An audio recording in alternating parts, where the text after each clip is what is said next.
everyone. I'm here. Hi, Paul. Hi, Oh, Joshua. Hi, you Paul. are welcome to Ghana virtually. Yes, thank you very much. All right. Do you want to we wait just 5 minutes to Just 5 to minutes. a little break and Sure. Yeah, I think that would be fine. 5 minutes. let me try just to share my screen. Okay.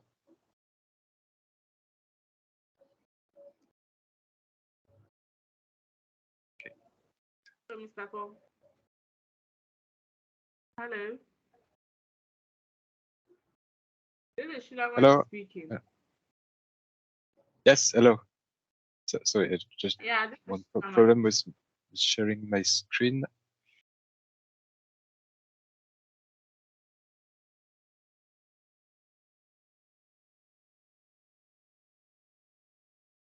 Okay, should be better like this.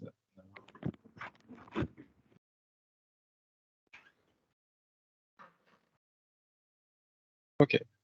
Yes, it's fine. I can see you, and I see. Do you see my screen share? Yeah. Yes. Yeah. Yeah, we can see Okay, it. perfect. Perfect. How are you doing, Mr. Paul? Oh, fine, fine. It's a little bit in a hurry on morning to prepare the lunch. So, but it's we have one. I don't know how many hours we have between Ghana and France.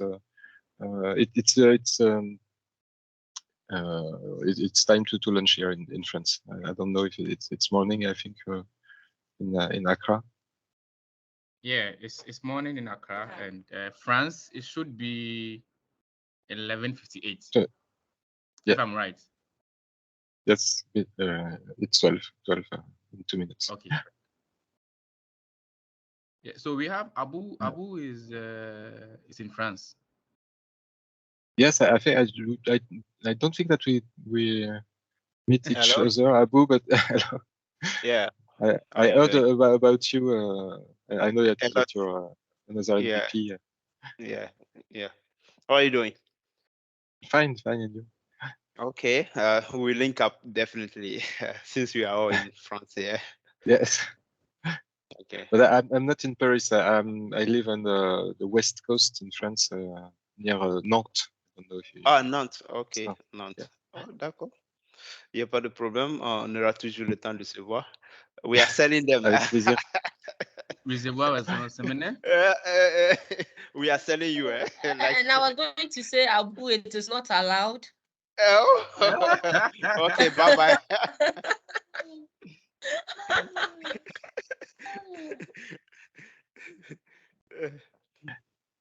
We had we did the global event. We did another meetup in Nantes on Thursday evening for the global AI bootcamp too. And so I will give the same session but in English. Okay. And we used to do the session where I do it with another MVP, but I'm the only one today. But you will see that I prepare for two persona in the slideshow. But let me begin if it's okay for you. Oh, that's fine. Okay. Yeah, Okay. you record the session. Yeah, we record this session and we'll upload it on our YouTube page. I hope that's fine by you. Perfect. Okay. All right. So I think I you can start. I can't tell you about some NDA things, so if it's recorded. Sorry. Okay, perfect. So let's go, if it's okay for you, for 30 minutes about MLOps. So Okay. you talk with just before my session. You was talking about the ChatGPT, GPT models, and I think on the beginning of this year, everybody is doing some proof of concept about the LLM large language models, but I would like to speak about production, about industrialization, automation, because it's very dangerous to let the models on the data scientist laptop, because you know, if you want to have some return on invest, you have to put the model in the real life. You have to put it outside the data scientist laptop. And so I would like to share with you not a very technical point of view, but more how to deal with machine learning in production, how to discuss between some people like data scientist, data engineer, ML engineer. So that's my session for today. I'm Paul Péton. I'm tech lead in artificial intelligence and MVP, Microsoft MVP. If you like podcasting, but in French, it's in French. We do it twice a month, approximately. It's called Big Data Hebdo. And I will put all the slide deck on my GitHub. So I will copy the link Okay. in the chat after the session. The deck is not uploaded for the moment, but I will do it during the weekend. Okay. And thank you very much for all the organization of the global AI bootcamp, and thank you for the invite. So here are two people. Let me introduce to you David. David Data. It's David Data is data scientist. So in his professional life, he prepares the data set. He do some experiments in a notebook. That's what we call the exploratory data analysis. And they plot the results. They do a lot of tests, a lot of experiments, but at the end, he has to produce the best model he can for some machine learning usage. So it's often some for predictions, to give some predictions. And the other people is engineer, which is machine learning engineer. That's not the same job. She has to guarantee the performance of the model in production. She's maybe like DevOps people, but more focused on the machine learning, more on the models, and she begins to work when David produced the best model. She has to deploy the model, deploy maybe another new version of the model, and orchestrate all the process and do some monitoring about the model performance, the machine performance, etc. So David and Angie have to collaborate, and I will tell you about the little story of their work. What's MLOps in a quick definition, in a few words? Remember that we have to go, it's an end-to-end process. We don't have to stop into the process. We want to go from the data set to something that we called an endpoint for prediction. It means that we are at the end, we have a web service or an API. We send some new data, and we get the prediction. So we have to design, to create, and to manage. It's three parts of the MLOps process: design, model development, and operations. We have to do all the three parts of the process to at the end to have a repeatable, testable, and scalable software. So I think that in the domain of data, we want to take the best practices of the software development, of the DevOps, but we are late. But we can inspire us from all the best practices coming from software engineering, software craftsmanship, and DevOps. So three parts of the process, and we have to put under control much than all the code of the machine learning algorithm. If you deploy a web application, a simple website, for example, you have some code. You can put the code into a Git repository. You can do some branches, some merge, some commit. You create a new branch, you commit on the branch, you merge it with the main branch. So it's classical software development life cycle, but you have only code to manage. In machine learning, we have to work with data. We have to prepare the data with some code. We have to train a model on this data set with some code. And so we can see that we have three things to put under control: the code, the data, and the model. Data, it's not so easy as code in a tool like GitHub or Azure DevOps, because you may work on some terabytes of data, so you can't version data like you version only your Python script, for example. So you have to use some other tools. I can tell you about Git LFS or DVC, which are tools for data versioning. And the model is it's not a text file. It's often a binary file, so it's not so easy to put into a Git repository. So we have to have a specific repository for the model too. And this code, model, and data are living into another environment. That means that all is executed in operating systems. It's often Linux with a version of Python and some libraries. For example, scikit-learn, but scikit-learn, it's maybe 0.24, it's maybe 1.0.2. It's very difficult, very confused, because we can have a lot of versions in an environment, but we have to put it under control. Okay, let's go with David and NG.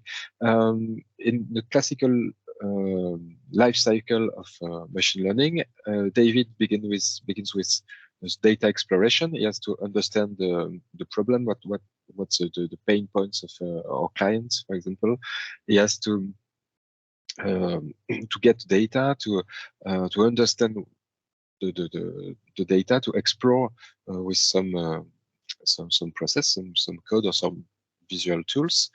And after that, after the first step of exploration, David understands now the data, and he can imagine how to build a model, to train the model.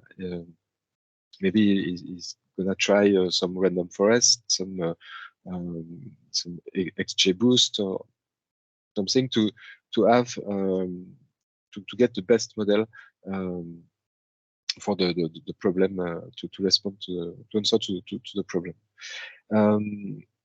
I will show you some demo about finding the best model. And during the experiment, we track all what we call the evaluation metrics.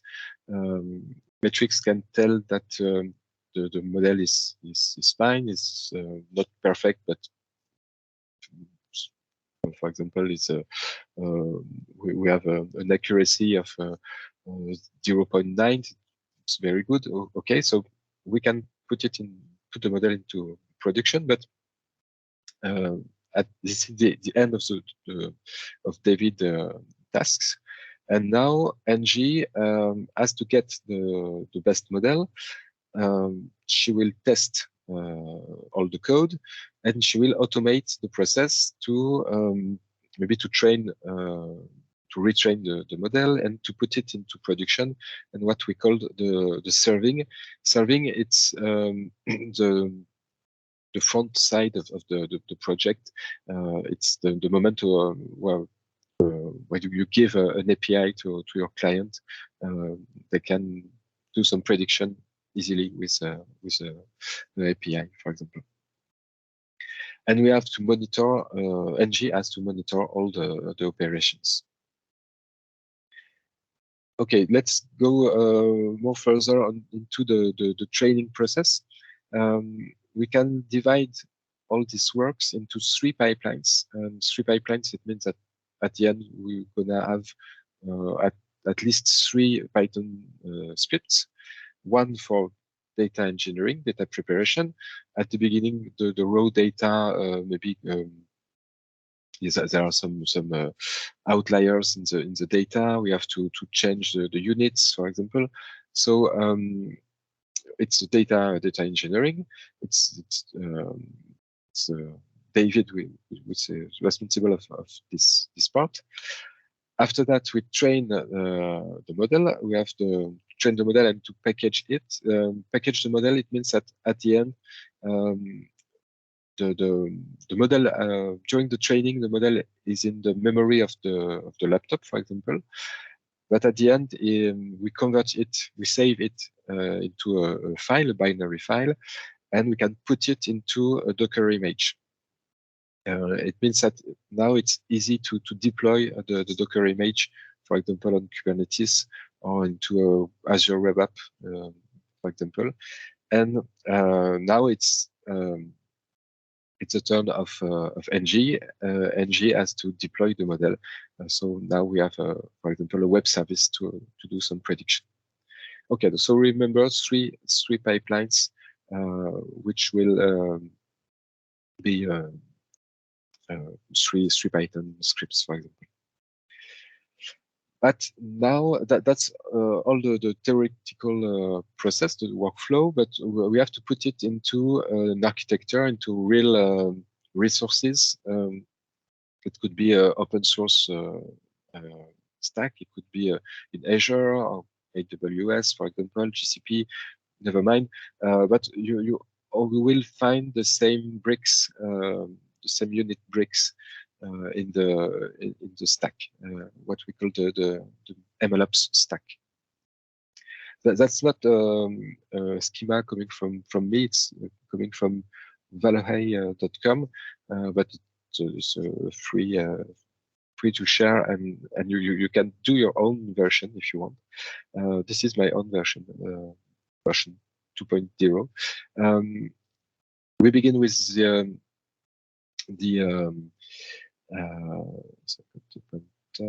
we begin with the exploratory data analysis, and after that we can do the 3 main pipelines: data engineering, machine learning workflow, model serving, and look at the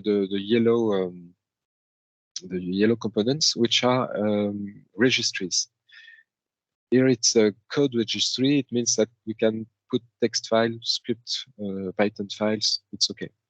Model registry, we register, we save the model files, which is a binary file, and which is used by a Docker file. You can put the Docker file in Docker image into a container registry. It's another way to think the stack.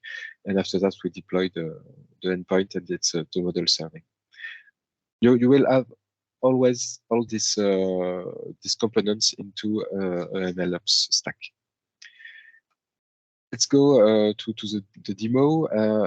Now we are going to experiment. On this screen share for the moment, but after the real demo, because maybe if you are data scientist, you know that you have a wonderful tool which are notebooks, some like Jupyter notebooks or notebooks in Azure Machine Learning, for example, or GCP Colab, Google Colab, for example.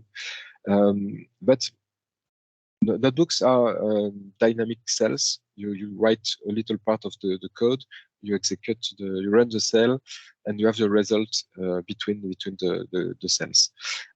It's wonderful to experiment, to do some exploratory data analysis, but at the end you will include in the code, you will include some comments, some charts, some results. We don't need to version all these things. We have to only version the code.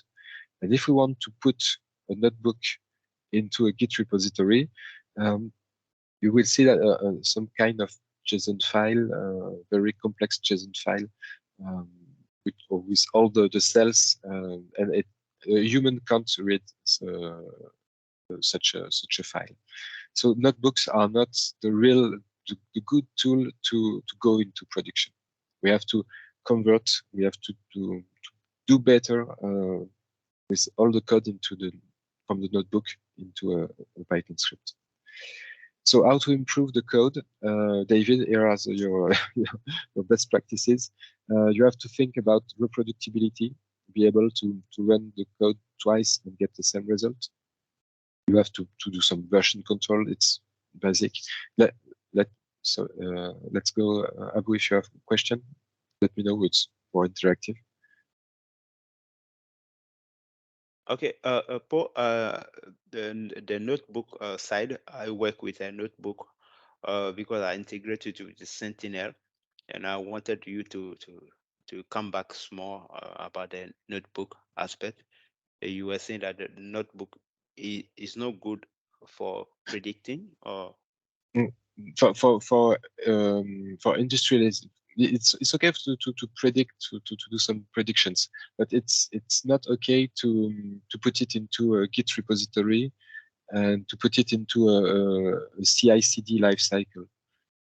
It's very hard to do some unit tests, for example, on notebooks, and so we have to change the way of working with notebooks. But try to begin with notebooks. It's okay. Just experiment in the notebooks, but after that, you have to write clear script, clean code into a Python script. Let me give you an example of the conversion between both. Yes, I talk about test because we see on the previous slide that it's important that NG, the ML engineer, can test the code, and we will see that it will be automatically done by the CI, the continuous integration process. okay. So it's the NG best practices as an ML engineer. She don't want to see some Python notebooks into the repo. She would like to see more some scripts. I will go to my Azure ML to my Azure DevOps repo. Okay, so here I am in the repo, and I can version some scripts. This one, okay, it's some Python script. We import all the libraries, but here we define functions. It's I think it's the first step if you want to produce some clean code. Second step, which could be to write some classes, but it's a little bit more difficult. And but at least write some functions, because if you have a function, for example, to split the data, you can write a test. And let me give you a quick tip. Ask ChatGPT to write the test. It is very, very good at test writing, unit test writing. So here you have the test, and we will see into the automation, into the CI/CD process, that all the functions will be tested into the CI/CD. Okay. So writing tests, it's you will spend. You can use ChatGPT, but you can spend much time on test writing. Can you demo that part for me? Asking ChatGPT to write a test. Oh, okay. If you want, I think I've got one let's go on this quick demo. ChatGPT.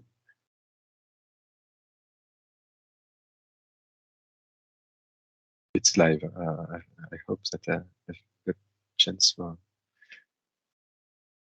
So let's take this function. Okay. Back. Hello.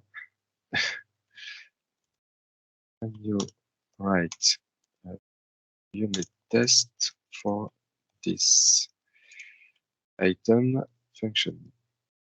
Okay. And now 3 double quotes. The code.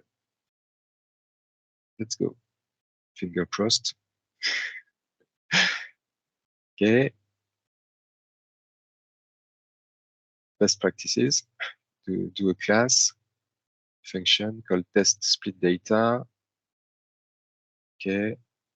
Seems good. We have to test the test, you know, because it's and it's using unit test, which is the Python library for test. So 10 seconds. it's wonderful. Is it accurate? Is it accurate? I think we need to put it into the process to I think I just read it quickly.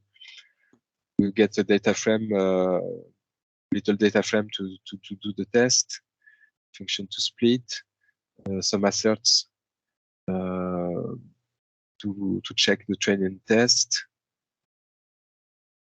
I think it's okay. Well, we need it's the unit test is a good library. Perfect.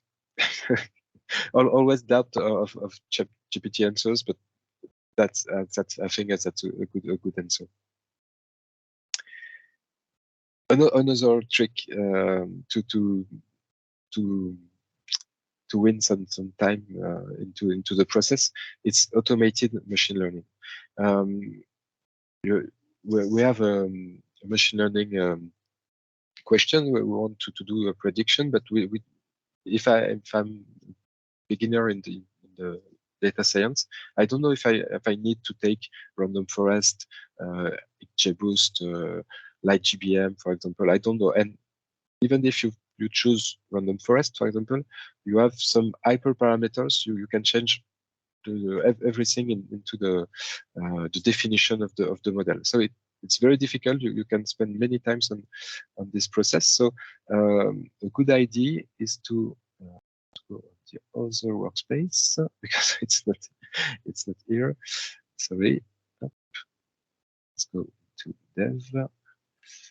Okay, production is for the next demo. Okay, so what's automated ML? I just give the data set and I will explain what I want to do. And in 1 or 2 hours, you will have 50, 60 models ranged on the, what we call an evaluation metric. Here it's RMSE. You just have to know that it had to the best value of the matrix. It's near 0. So between 0 and 1, and you have to be near 0. So the best one of the best model is this one. It's quite easy because this one is a specific model which aggregates all the other one, so it's always the best. But I can work with something which is very good too, which is here, and it's elastic net model. Okay, perfect. I don't have to maybe I have to check this answer. I have to get the code, but it's very easy because you can get the code here. Just create all the code. See this training, perfect, and put this code into production. It's very easy with all the tools into Azure ML, Azure Machine Learning Studio. So it's okay. Now we have the best model. And now we have to build a platform to automate all the process. So NG begin with will take the results of the experiment. She has clean code in the Git repository, and now she will deploy the three pipelines: data engineering, training, and serving. So back to the demo. On the other one. Okay. And we will use pipelines in Azure DevOps. Okay, that's a first pipeline.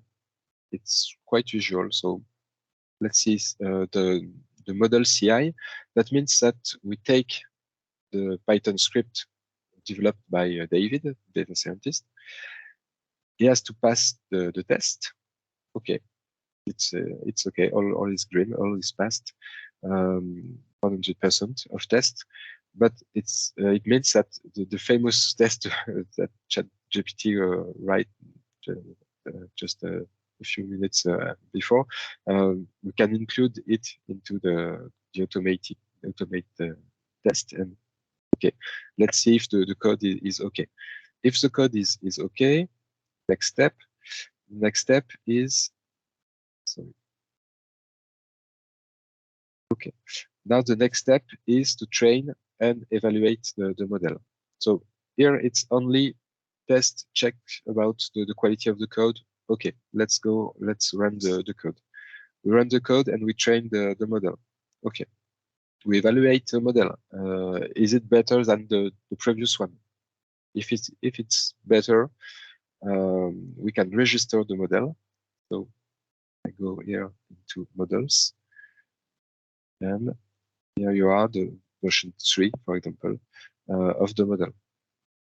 Okay, perfect. But we want an endpoint, we want an API to produce some predictions. So we have to go on the second pipeline, which is a release pipeline.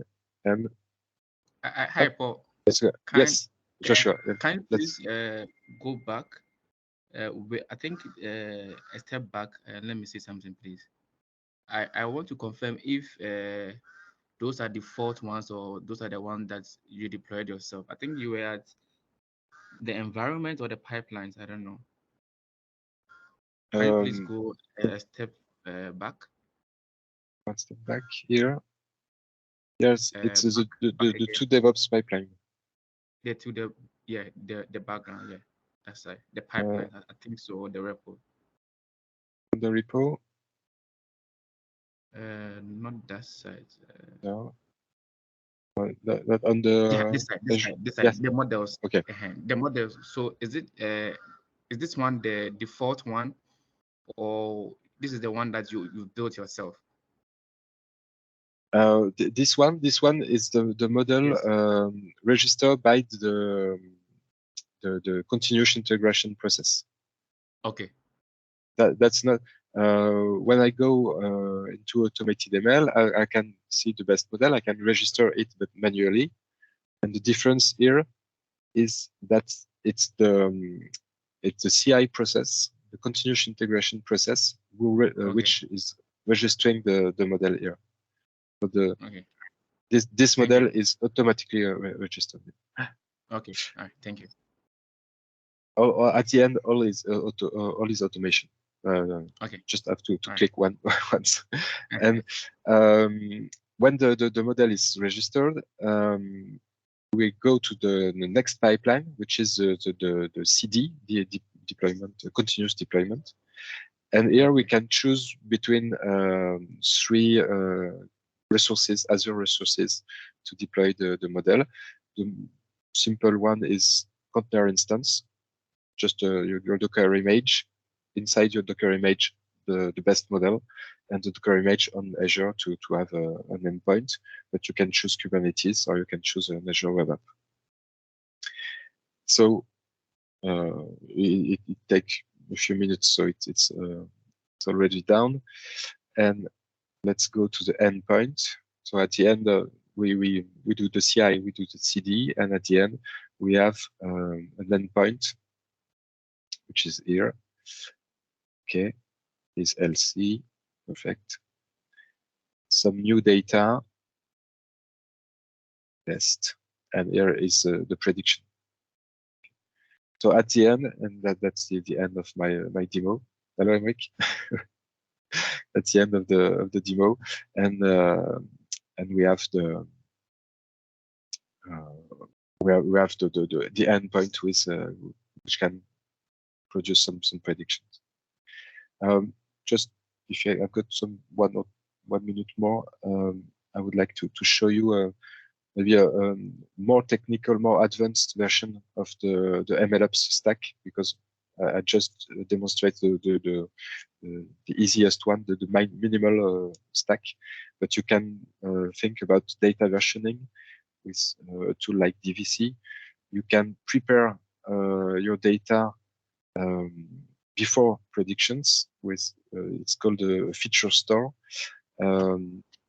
And you can do a specific monitoring, which is a very important part of the MLOps, because at the end you have an endpoint. It's you can query the endpoint with a HTTP request, and the result will be to 2000. It's okay. The endpoint is okay. It is responding quickly, but the prediction, the value of the prediction is bad. Why? Because your data, the continuous data flow coming here, the data could change. We talk about drift. It means that the statistical distributions are not the same as they were during the training of the model. It's very pernicious. It's very dangerous and quite difficult to monitor. But just to another architecture coming from the Microsoft accelerators. Okay, and just to conclude in a few words with NG and David, better together. I think it's you can't do all by yourself MLOps. It's there are too many things to know. It's quite difficult to be good at pipelines in YAML, to write good Python scripts, to build some Docker images, to do some Kubernetes configurations. You can't do. I don't think there's one people except ChatGPT who can do that. But we have to inspire from software engineering culture about clean code, about unit tests, about automation. And we have to think to grow with maturity levels. My demo was only the first step, the first maturity level, but after that we can think about drift detection. We can think about maybe some Kubernetes clusters for the prediction. And one thing that it's quite difficult today to combine the clients to go to MLOps. It's that at the beginning to build the first stack, you will have to spend a little time on the architecture, but remember that when you will put into production the new use cases, it will go very quickly. It's exponential benefits of this kind of platforms. So just 5 minutes more, but it's okay for me. Do you have any questions? You want to? We do the question during the session. It was perfect. Do you have another questions before the break and before?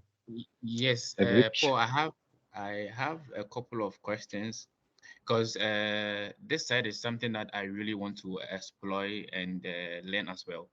So as a beginner, what are the documents that we need to fetch to start learning, and the portals that we need to visit to start exploring, and then all of that?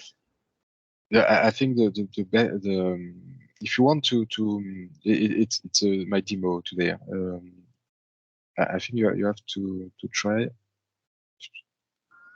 Sorry, to go to Google to find the good answer. Google. You are, I think it's a good thing to begin with this repo. Let me give you the URL.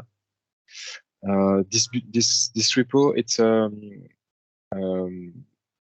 all the pipelines I used are coming from this repo, and it's very easy to implement it to your Azure subscription. And after and you can adapt the script for your own data set.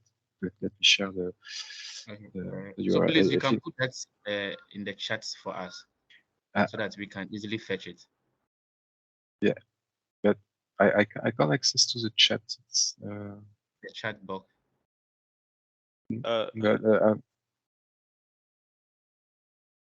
I don't know. It's I've got an issue with the chat into the team session. Okay, it's fine. So I'll reach out back to you so we get all of this, and then we will share it with the attendees. Yes. Paul, I wanted to ask, since we are doing AI today, how AI doing helping you to do your job day-to-day work as a data scientist or AI specialist? Could you repeat the question, please? I'm asking, since today we are doing AI bootcamp, we want to see how AI help you to do your work, to learn, to your experience with Chat GPT and the autopilot. That is the AI form that a lot of people doesn't talk about it. That help when you are writing the code to assist you to write very well. Yeah. Yes. GitHub with GitHub Copilot. Yeah.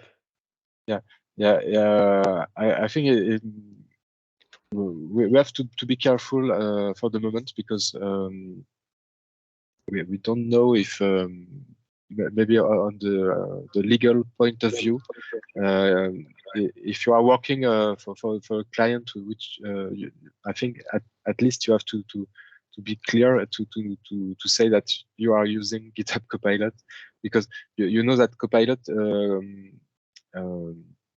could take some scripts coming from other project. It should be open source project, but what about the license? Do we have to keep the open source license with this code coming from the open source world? I think it's very difficult for the moment to be sure that on the legal side that it's okay to use GitHub Copilot in a professional way. So be careful with that, but it's very, very useful for my personal projects. I think it's I could go maybe I work I will spend 2 hours normally, and it's just 1 hour with GitHub Copilot. It's very, very efficient. So have you compared GitHub Copilot with Chat GPT coding? Yeah, a little bit. Just a few tests on this side. It's quite difficult to compare because GitHub Copilot could be more precise on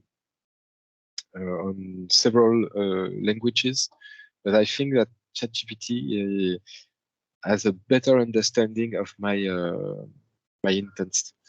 So I don't know if it's one better than the other one. Yeah. Okay, because I'm asking, and I can see Lady Ruth, you were asking about ChatGPT. Were you pulling my leg, or you were serious about it? Abu, I am very serious about it. Oh, really? That's why I was laughing. Yes. And I was like, is this for chatting? Oh, no. Is it that I was laughing? I thought you were like pulling my leg. Okay. No.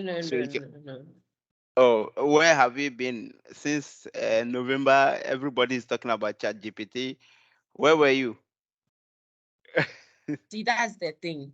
everybody is talking about it. It's just running over my head, on top Oh, of my head. And I'm and thinking that I must be involved in it. Yes, you have to be involved. Yes, exactly. uh, So yeah. sometimes you have to come down to our level. Some of us. Oh, okay. Yeah, a top level in Microsoft, especially Dynamics. So we know, yeah. You see, that's the thing. But no problem. That's why we do those events so that you get Yes, to know what is going on, yes, and I think is a good thing. yes, it Okay. is. At least today I've been informed. Oh, okay. Honestly, Yeah. that's why I was laughing. I didn't answer your question earlier, but yeah. Okay, that's fine. Paul, do you have any other thing to show to us? It's okay for me to remember the link of my or just the name of my GitHub repos, and I will share the slides Okay. during Okay. the weekend. Okay, that's fine. Maybe you can send the email you've been communicating with Shula. You can send the information to that so that Yes. we'll make them available. Yes. Okay. Is there any other person who have a questions about anything?